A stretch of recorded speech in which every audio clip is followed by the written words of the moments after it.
سلام البنات، مرحبا بكم في قناة مريم. درنا الفيديو تاع اليوم، جبت لكم مشتريات تاع المصرف الشهري. ولا شوفوا البنات، انا يعني مانيش مداريه نشري المصرف الشهري. هي غير تصادفت جاتني باش يعني بداية الشهر. درته لكم. يعني انا مداريه كل ما يكمل لي هكا المصروف نروح نجيبه خلاص، زعما ما عنديش آه، وقت محدد باش نشري المصروف. تصادفت جات مع الشهر نيشان مع بداية الشهر. نبداو بالمصروف تاع اللي شريته هذا. وان شاء الله يكمل لي الشهر. هنايا اول حاجه بديت لكم بها هذاك الاومو وصابون برك. شريت زيتون هذاك، شريت يعني قيمه 20 ميل هكا. يعني فوق الرطل شويه، يعني ماهوش كيلو كامل. الكيلو يدير 35 ألف. شريت شويه زيتون تاع سلطه. وهنايا شرينا السكر هنايا شريت 5 كيلو هكا يشد لي مليح. وشرينا هكا هادو برك ياغورت للولاد.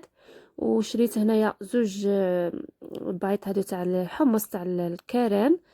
وشريت هنايا دهان، زبده، طماطم. شريت هاد انواع الشوربه، يعني شريت شوربه هادي فيرميسيل، وهادي سباغي مقارون كيما نقولوا. وشريت قهوه ديجا راه عندي مازال علبه، وزدت علبه. هنا شريت الروز، الخماره، هاد كيما نقولوا الروز المفور والروز العادي. شريت كيلو كيلو. شوفوا انا في رمضان تاني شريت كي من هكا كيلو كيلو كملوا لي، ومازال بقاو لي في دوك كي نفرغ العلب. في العلب تشوفوا شحال بقى لي من تاع رمضان. كما راكم تشوفوا هذا العادي، يعني عاد بقى لي منه. يعني ما نستهلكوش الروز بزاف، انا غير شريته وان شاء الله ويشد لي، يعني يشد لي كميه او وقت. هنايا الروز هذا العادي يدير وريتكم شحال يدير، 18 في الكيلو. كاين اللي بغى يعرف يعرف السوام ولا هاد شحال لي بري نتاع الحوايج. وهذا المفور يدير 20 ميل. شوفوا هاد الكروسيس انا نبغي نمشي له على خاطرش هكا وازن وحاط، يعني غير ترفدوه خلاص. راني ديجا درت لكم عنده فيديو من قبل. يعني عجبني مع كلشي مستف عنده وازن. بغيتو تاع العلب، بغيتو هكا الميزان، بغيتو ترفدوه خلاص. يعني يعجبني بزاف، نروح عنده بزاف هاد السوبيرات. وكما وريتكم فرغتهم في العلب تاعهم. شريت ثاني هذاك المايونيز وهذاك الفرماج اللي دائما نشريهم، ما نستغناش عليهم. شرينا ثاني شويه دجاج، هنايا غير نص دجاجه، يعني العطيف على الاسوام تاع هذا الوقت. يعني شوفوا غير هادو نص دجاجه جاتنا فيها واحد 60 ميل. يعني وقيل يدير راه يدير 50 في الكيلو. آه، الله المستعان. وخلاص على ما راه هاد السوام اللي راهم كارثه. يعني الواحد يقتصد وخلاص، نتعلموا نقتصدوا. شوفوا انا هاد الربع او هاد النص تاع الدجاجه قطعتها شوي شوي كما راك تشوفوا. راني نقطع فيها غير بشوي، يعني غير تبنان تاع الماكله وخلاص. الواحد شويه يتعلم يقتصد، وعلى السوام اللي راها والغلا اللي راه. الله المستعان. المهم انا قطعتها هذه، فصصتها وخليتها، يعني ما نقيتها وقسمتها في ساشيات. ودرتها في الكونجيلاتور. كل مره نجبد مورسو ونديرها، يعني غير في هذيك هكا شوربه، ولا نديرو مورسو يبرن لينا الماكله وخلاص. يعني ماشي شرط الواحد يشبع. المهم البنه في الماكله وخلاص. هذا مكان. المهم واش قلت لكم، هنايا كنت نقي فيها هاد النص تاع الدجاج. وطبعا ما غاديش تشد لينا كاع هاد الشهر. ايامات. مهم الوقت اللي ندير فيه حاجه اللي تسحق اللحم ندير فيها هكا مرصوص صغير وخلاص. ممكن كيما الصدر قلعته نطحنه. مره واحده اخرى ان شاء الله ندير به حاجه، يعني صدر انا نبغي هذا الصدر، يعني نطحناه ولا نقطعه مرصيات صغار، ولا ندير به هكا مملحات ولا حاجه. درت ليها الخل ودرت له شويه ملح والماء، وغسلته مليح وقطرته وهكا من بعد ما قطرته قسمتهم في ساشيات ودرتهم في الكونجيلاتور. المهم هذا في نهار واحد درت فيه كاع حد كلشي رجعته لبلاصته. كما نقولوا مع العشيه خرجت شرينا هاد الصوالح ورحنا للسوبيرات. وكي جيت مع المغرب هكا بديت نقيت كل شيء ورجعت كل حاجه لبلاصتها. هذا مكان. وثاني كنا شرينا الجلبان، ثاني شريت كيلو جلبان، ثاني عاود ثاني هو نقيته وقلعته، يعني نقيته مليح من هذاك الوسخ تاعه. وثاني هو درته في علبه ودرته في الكونجيلاتور. هكا راه عندي شحال من حاجه، يعني الواحد ما تبحرلهش في الغداء وفي العشاء. نلقاو واش نديرو، مره شوربه، مره زيتون، مره جلبان، مره هكا كيما هكا كما كتشوفوا فيا راني نقي فيه هنايا.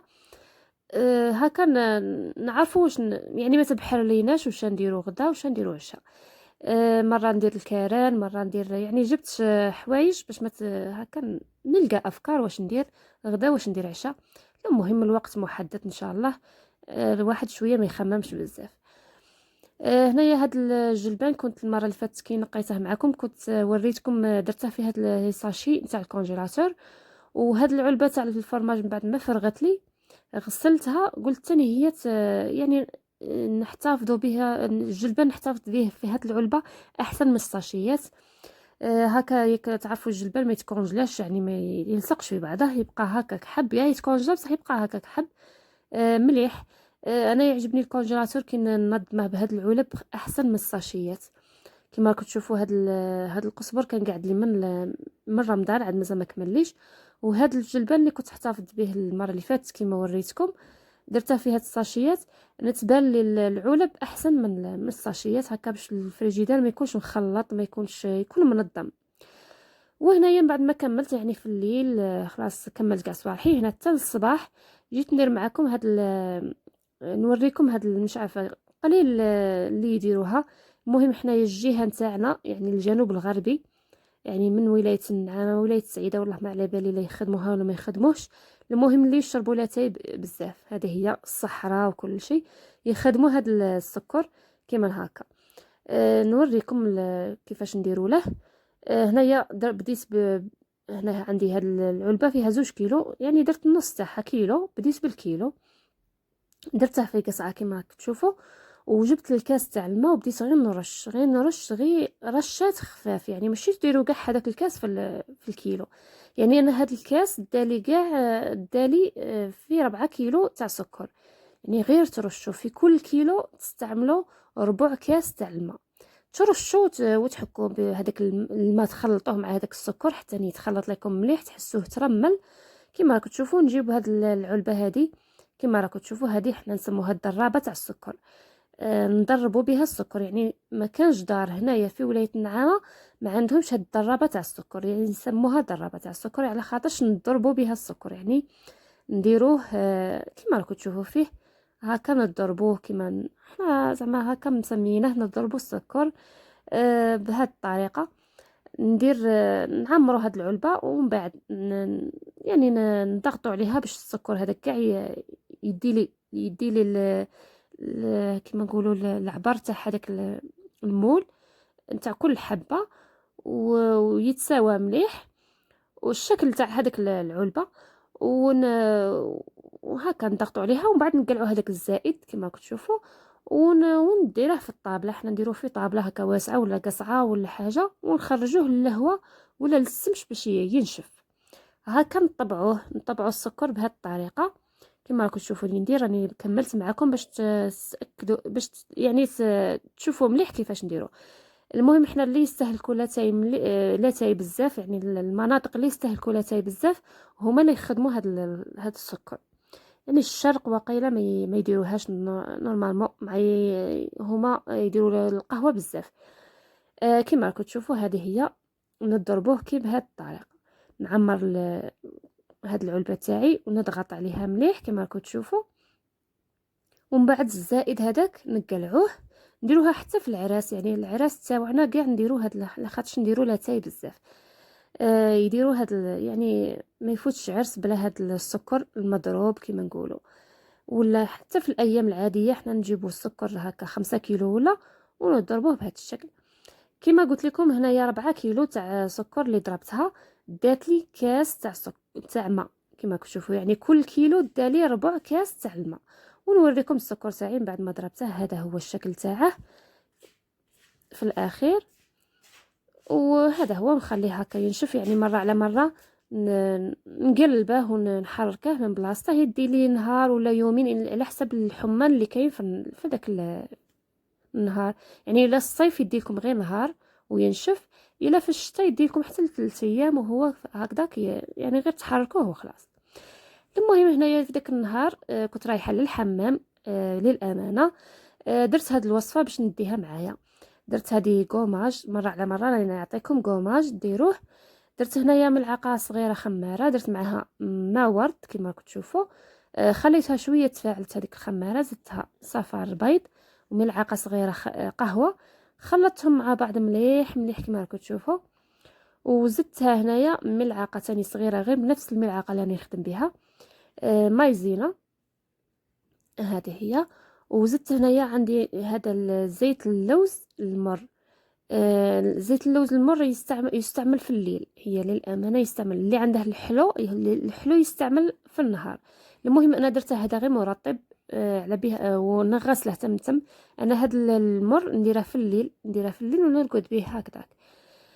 وهذا الحلو يجي في النهار. المهم انا ما كانش عندي هذاك الحلو، درت غير المر بصح هيك زعما مع غسلته ما يهمش. المهم هاد الوصفه ديتها خلطتها كما راها وديتها للحمام، استعملتها لكاع الجسم نتاعي. هذا هو الروتين تاعنا تاع اليوم حباباتي، ان شاء الله يعجبكم والى اللقاء.